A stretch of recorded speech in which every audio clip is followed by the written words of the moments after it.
Poetry, you elusive bitch. Is this the way it has to be? Me chasing you around corners and through alleyways just so I can hold on to you? Then I see the truth is that no one can ever possess you, so I give up on the chase. That's when you hit me hard like a brick wall. Poetry, I did not choose this life, you chose me. So now I am damned to chase you around like an infatuated lovesick pup, chasing around his first love, and everyone knows this story. He may hold her for a while, but he never quite gets her, does he? He never gets the happily ever after, does he, Poetry? There are times that I can hold you.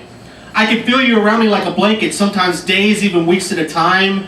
You feed me just enough to keep me from starving, and then you're off again, never to return until I'm anorexic. Poetry, this is serious. My girlfriend's jealous of you. She won't come out and say it, but I can see it in her eyes. How did you enslave me? You're so intoxicating. It's time you just stop the games. Just lay down and let me fuck you forever, or turn around and walk away. Poetry, this is serious. My father called me the other night. He says this is not work, this is a labor of love. He can't see it's gone far beyond that now. Why is it when you take me places, they're always shitty? Why can't we go somewhere nice for a change? But no. You drag me across the bottom of the earth, and what do I see? Scum. What am I supposed to see? Poetry. This is serious. I feel the other poets don't understand me anymore. Don't they know you like I do? Don't they know you at all? Perhaps you just take them on different adventures. Poetry.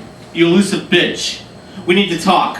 This whole relationship's not working out. It's all for you and none for me. You're not even the one that has to get pregnant. I give birth to words and it hurts sometimes. I raise little word families as poems and guide them in the right direction like a patient mother. And where were you, Poetry? I'm a single poetic parent. Poetry, we need to talk.